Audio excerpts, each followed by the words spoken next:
Merhaba, likör yapma merakıma sebep olan çilek likörü videosunu çekmeye başlayacağım. Neden çilek likörü yapmaya merak saldım? Çünkü bir tatlıya çilek likörü koymak istedim ve piyasada çilek likörü olmadığını şaşırarak gördüm. Bundan 10 sene önce buluyordum. Şu anda bulamadım. Tatlının içerisinde de çok güzel gidiyordu.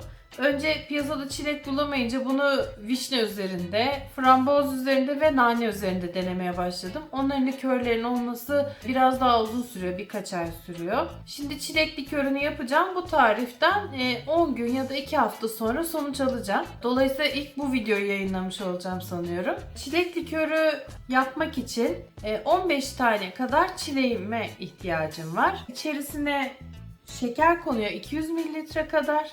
Üzerine 100 mililitre su sonradan eklenecek, bu aşamada gerekmiyor. Ve 300 mililitre vodka'ya ihtiyacım var. Vodka, neden vodka? Etil alkol de konabiliyor. Onun miktarı daha az oluyor ama sanıyorum etil alkol artık satılmıyor. Bir de doğru mudur yanlış mıdır, ben o işleri hiç bilmiyorum. En azından hani doğru düzgün bir tekel bayiden bir vodka aldığımda güvenilir olduğunu biliyorum. Bu şekilde malzemeleri de görelim. Marka gözükmesin diye vodka şişesini biraz giydirdim. Vodka, çileklerim, kavanozum, şekerim.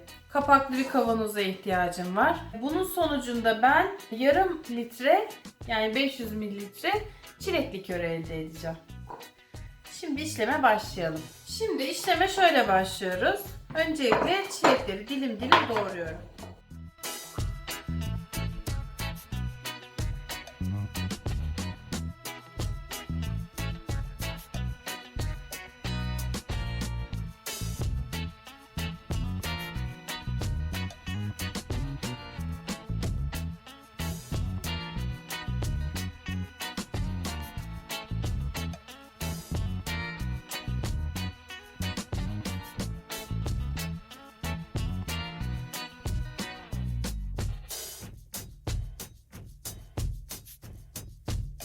Şimdi çileklerin üzerine de şekeri döküyorum.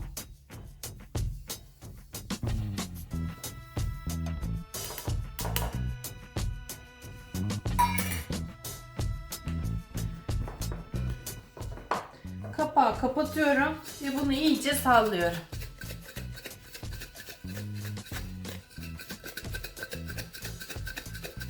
Bütün şekerler ve çilekler birbirine temas ediyor.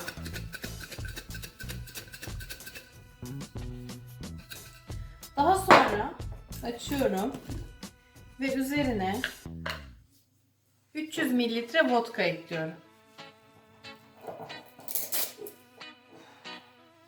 300 mililitre vodkayı ekliyorum.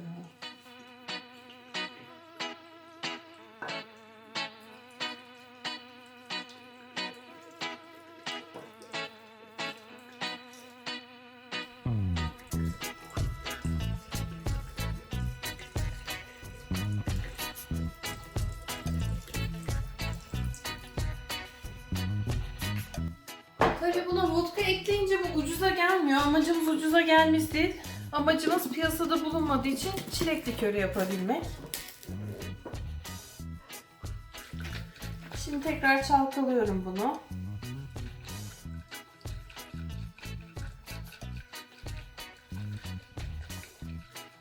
Evet. Şimdi bunu çalkaladım, güzelce karıştırdım. Bunu bir hafta gölgede tutacağım, güneş görmeyen bir yerde. Ve bunu her gün alacağım, çalkalayacağım. Yine güneş görmeyen yere bırakacağım. Yaklaşık bir hafta 10 gün sonra bunu artık çileklerin kırmızısı vodkanın içine çıkmış olacak. Şeker de içinde iyice erimiş olacak. Ve bunu süzeceğim.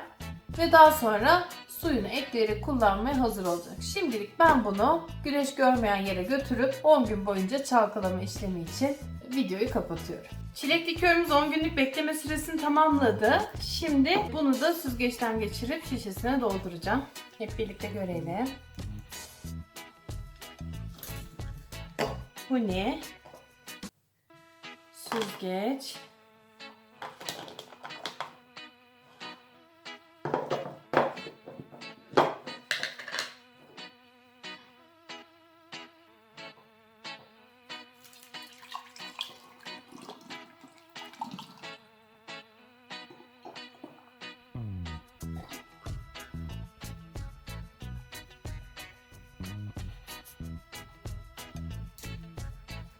Evet.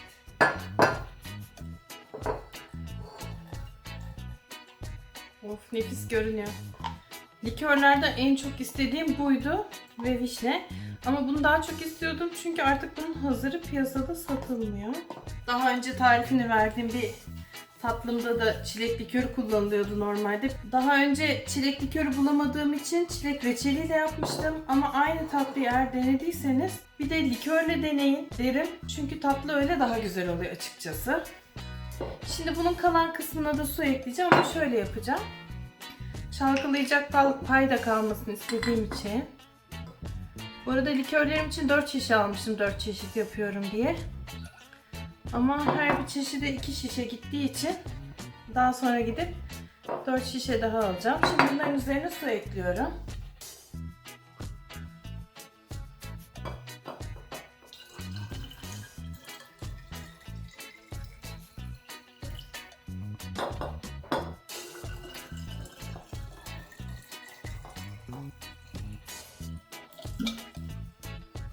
Evet, unumuzu da ekledik.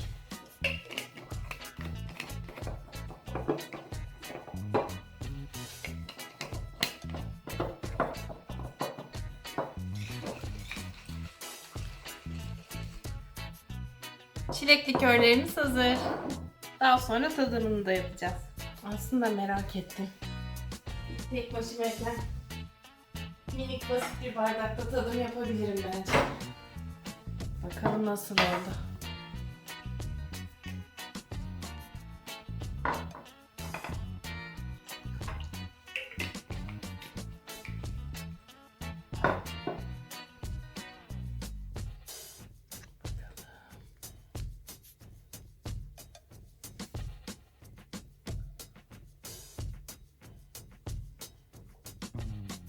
Oo, harika olmuş ya. Gerçekten tavsiye ederim.